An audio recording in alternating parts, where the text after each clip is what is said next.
È un no non negoziabile quello che il presidente del Veneto lancia diretto al governo. No alle trivellazioni che, dice, minaccerebbero di cancellarci la terra sotto i piedi. La posizione di Zaia si affianca totalmente a quella del turismo veneto, un settore che oggi si sente fortemente minacciato. La Croazia, infatti, avrebbe già dato il via al piano di trivellazioni.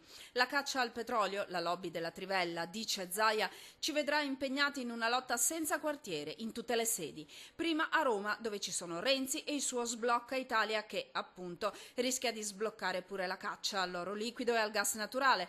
Poi a Bruxelles, dove, sempre Renzi, se non ha avuto il coraggio di alzare la voce contro la Merkel, come dice sempre Zaia, lo faccia almeno con la Croazia, schierandosi contro un vero e proprio scempio ambientale che riguarda tutte le coste adriatiche. Un rischio che ha un nome: subsidenza, spada di Damocle su Venezia e su 120 km di spiagge che ogni anno accolgono 32 milioni di turisti e portano 17 miliardi di fatturato.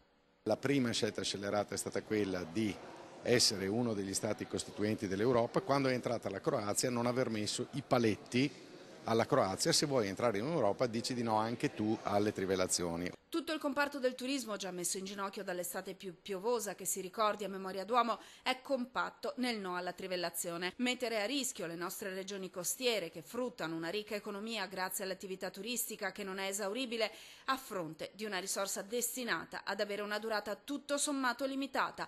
Tutto questo sarebbe una follia. Noi pretendiamo come minimo che venga imposto alle compagnie che trivellano una qualche formula di polizza e di garanzia rispetto alla eventuale subsidenza, rispetto a eventuali non auspicati ovviamente sversamenti di petrolio nel mare, a protezione di tutte le nostre coste.